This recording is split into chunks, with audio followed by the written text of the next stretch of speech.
Hey there guys, this is Malorian, and this is going to be kind of like a War Machine after dark.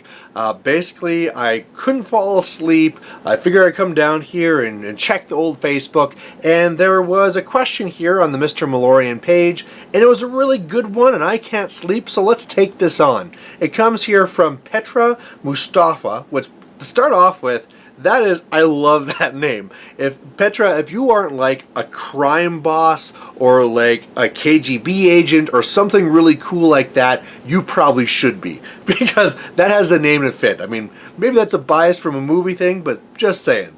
Anyway, what Petra wants to ask me is about these Trifecta Casters. And the way that Petra defines these Trifecta Casters is someone who can handle assassination, attrition, and scenario. There's, quite a few of these in the game. I mean, of course, you could take any caster and you can make it based off and really design the list to be going after one of those three things. A lot of casters, though, for the most part, seem to lean one way. So, for example, you might have Sloan or Kane 2 that really has the tools for assassination, so they say, hey, let's maybe go this way, right? Or maybe you have someone like Gorton or Kruger 2 or Denny 2 that have very powerful board control feats, which really kind of push you towards a scenario type of list. But there are more casters that are kind of really, they can really handle any of these. Some of the examples of this might be like Haley 2 or Bradigus, but the one that Petra brings up specifically is Gaspy 2. And it's very true here. You can design a Gaspy 2 list to be dealing with just assassination, or just attrition, or just scenario. And really what Petra's coming at here with this is, well, when you have a caster like this, when you have a Trifecta caster, how do you design it and which way should you really go? And he was saying here in the post that he had tried different ways and had kind of fumbled it. So it's kind of really trying to look for more of a direction of how to handle these things. Now he put on here that also, like, he was, maybe my brother could touch on this. He plays a lot of cricks. I've definitely, from playing my brother, had to face Gaspy 2 a lot. That's definitely true. So I mean, he's not here. I guess I could like secretly go through the dark, go to his place, and brother, wake up, let's do this. But I'm going to try taking this one on by myself. So really, looking at the beginning there, let's just say the different directions you could go. You could take Gaspy 2 and say, you know what, I'm going to be going for assassination. I have a great feat that's based off of this, and when guys die, I can bring them back. And you know what? Turns out that when I bring back like 10 Banes and they charge your caster, you could be in a lot of trouble. You want to make sure you can hit, so maybe you have Tartarus to give you that +2 that you need. Maybe you're going to try and set up some sort of like knockdown in some sort of way to really enable that assassination. Maybe you're taking other tools like Nis Hunters or something else that can really be going after them, right? The Mutineers might be another one, and it's all just based off that assassination. Go, go, go. Another one could be just attrition. You're really taking pieces that are going to be designed to kill more points than what they cost. So this will be things like, of course, Gaspy 2 has Excarnate. And so if you have some Bile Thralls, you can easily just cast your little spell, kill one guy, make another Bile Thrall further up, that Bile Thrall walks up, explodes, and yeah, attrition kind of follows from there.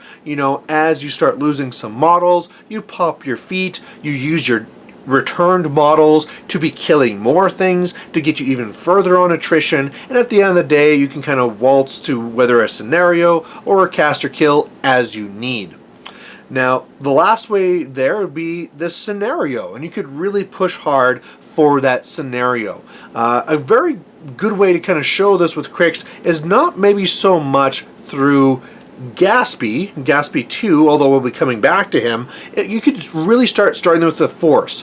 You got to really try and take some board and control it. So you could be doing this through things like the raiders, making sure you have those AD raiders who are really fast, getting up the board, blocking things. You could throw in press gangers if you wanted in there. I mean, I would think that in the end you probably want some Banes, but you don't have to. You could have a lot of Mechanothralls and stuff like that, just to kind of really just jam jam, go, go, go, block all the lanes. You know, hell, maybe instead of taking the usual arc node, maybe you're going to take actually something like a Slayer, so that if something gets over there, the Slayer can slam it or kill it or two-handed throw to clear things out to give you that scenario victory. So you can really design these lists to go either way. And I'm not going to tell you that that's actually wrong. A big style or a big part of this that will be making you decide which way you go is going to be your play style. So, of course, different people like playing in different ways. For myself, I am more a scenario player. That's just the way I like to play. I think I used to be an attrition player, but then as I went on, I found that scenario was a lot more interesting and more my style. And so now I usually, sometimes I force myself to go other ways, but by default, I'm always looking at scenario. So when I come to a caster, especially if it's a trifecta caster, as you put it, I usually lean more on the scenario side of it. And maybe your style is actually assassination. You really like assassination. Or maybe your style is really attrition because that's just what you like to play. And no matter which one of those are, it's not really wrong. You can really push on that and you can do very, very well with it. I think, however, though, that not embracing all the different aspects can really bring you down, or not bring you down, but let's say limit your potential. A good example of this is actually my brother. When he played his cricks, always, always, always, he was an attrition caster. He loved to get in there and just kind of like slowly kill things. You know, he was all about trying to make sure he was getting the worth out of the models and that he was killing you faster than you were killing him. And that was his game style. And at the very end there, sure, he might go for assassination, he might go for scenario, but the whole thing is that you've lost so much stuff, you can't stop him anymore. And my brother does very, very well, and did very, very well, since I'm making this as a story. So the thing where this changed, though, in the timeline, is that eventually I said, you know what? You really need to start looking at scenario. Coming from my part here, of course, I see it all the time. I see all the tools that Crix has, and I can see that as you play, scenario is open to you. I mean, that's the thing. When you have somebody who goes and focuses on just one of these branches, they miss opportunities from the other branches. And I'm saying, brother, you got to look at this, because a lot of times, look at the way you played this. You could have easily had your cast over here and protected him, and then all of a sudden you're dominating here and really putting on that pressure. And the thing is again, my brother was doing well. He was extremely well, winning many of his games. I would say that he probably easily had a 90% or so, win percentage. So it's not like he needed to do this to actually start winning. It was just something like you could start winning more.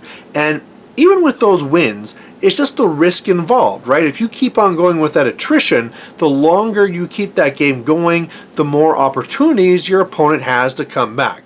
You never know when they're going to go for that long bomb assassination and land it. And you're just sitting there going like, wow, that was ridiculous. I was way up on attrition. You just got some hot dice and I lost. This is bull. And I remember games like that where my brother was winning way ahead on attrition, and then the opponent's like, well, I might as well try taking some of these shots at your casters. Hey, that's a lot of sixes. Guess I win. And my brother would be pissed off, blah, blah, blah. And it's those games where you got to say, like, okay, that's great. You're winning by attrition, but at that point, even though you're kind of leading to a win anyway, start pushing that scenario, because then you can end that game faster.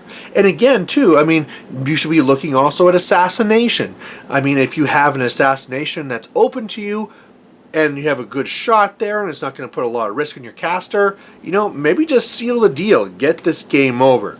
Now, that's a whole nother topic about, at any one time, trying to decide which way you want to close out a game. However, again, if you're not just focused on one, the very fact that you're looking at other options is a huge deal and a very big part of you becoming a more expert player. Now, bringing this back to Petra's question here with the Trifecta Caster, that's where I really believe you want to bring this together. And it's really going to come probably more from experience. One of the best ways you might want to make yourself learn the caster and the way to take advantage of each one of the branches is to play focused on each one of the branches. So again, bring this back to my court where I'm talking about Signar, with Haley 2, you know what? I'm going to go to this event here and I'm going to design my Haley 2 list to really focus on assassination, and any single time that I see an assassination, I'm going for it. I'm just going to really push on this, and while you really focus on that branch, you're going to start learning like, oh wow, if I do this, that makes my assassination a better odds. If I do this, yeah, that'll clear this and open up this lane for assassination, and it really opens up your eyes to the different opportunities. Same thing again. Okay, next event. I'm taking Haley 2 and I'm really going to focus on attrition. Even if I see a thing where I might be able to win by scenario, I might be able to win by assassination, I'm going to stand back, I'm going to play very safe, and I'm just going to slowly attrition every single game. I'm going to force myself to do that. And again, you're going to start seeing a little bit more things like, wow, I don't need to push this up here. I can be a little bit back. I can give up a few control points, and I can really turn this attrition around. And you'll see that. And then finally, the scenario. Maybe the next event. Okay, we are making a Haley 2 list to win on scenario. It's going to have lots of dudes. It's going to be really aggressive. There'll be gun mages to push things out of zones. There'll be the models I need to maybe toss something out of zone or clear the zone. And I'm going for scenario. And again, while you're doing that, it's like, wow, if I'm being this aggressive with my caster and getting him up there to dominate and to control, oh, these are the ways I can actually do it and keep my caster alive. And then all of a sudden, once you've gone through that and you've focused on each one of the branches and really explored each of them, I think then you kind of want to bring that all together and almost make I don't want to really call it an all-comers list, but a list that takes advantage from all those branches. A list where you can go into a game and say, you know what? I'm going to push hard and I'm going to be going for scenario if I need it. Or I can switch gears and go for assassination. But it's going to take all those tools and put it into one list. So again, my brother has done this with Gatsby 2. And so one of the things that he plays Gatsby 2 now is he'll make sure that first of all, there is a first layer jam. That's always there. And you'll have things like Raiders, something that's up there, that's fast. I'm trying to get him on the Pressganger train, but he's not there yet. But again, just having those Raiders are up there, which are fast, really pushes up that line. And all of a sudden, that really opens up scenario to you.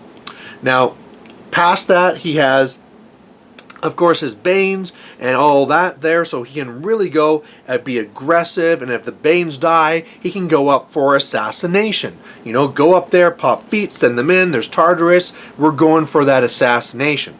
And finally, the last part is that he, of course, has his Bile Thralls, and he can excarnate, go for attrition. So, again, there's lots of other parts you can put into the list, but he makes sure that the list is designed to push hard, to push the level of battle further up, so that scenario's on the table, he has the tools he needs to win on attrition, and he has the tools he needs to win on also just assassination. And again, one of the things I want to come back to is that the very risk, or the very threat rather, of assassination can really help you win on something else like scenario. Sure, you could go and you could pop that feat, bring in those Banes, and attack and destroy these models here. However, then they know your feat's gone. Your guys have come in, they've done this stuff, and they've come back. Maybe if you hold on to that feat, they're going to really hold back, right? Maybe, like with Excarnate, maybe you aren't really focusing on the Excarnate. Maybe you're making clouds to keep yourself safe, but the very fact that you're threatening Excarnate's going to force them to hold a little bit back, and it's going to allow you to have a lot more opportunities for whether it's attrition or scenario or assassination. And all of a sudden, once you're leveraging each one of those branches, dependent on the situation, you can say, all right, now looking at this, I'm going to really switch over here and go for a scenario. Go, go, go. Or, you know what? I think I have a good opening for assassination. Let's do that. Or, you know what? I'm going to go for attrition. Go, go, go. But I really think, and again, maybe I'm just saying the same thing over and over again, but I really think that the way to become that experienced player that has that experience and the know-how of which one of those branches to use and to have all those tools in their tool belt is to first start off really focusing in each one of the branches. So again, there you go, Petra. With your Gatsby 2, I would do that the next few events. Design your list to go strong in each one of those ways, and then once you've done that and explored each branch fully, bring them all together and make a list that has tools from each one of those branches. So there you go, guys. Hopefully you guys found this interesting. It is a very interesting topic. Just hopefully with this late night War Machine I was able to portray it correctly. But there you go. Thanks for watching, and we'll catch you later. Bye.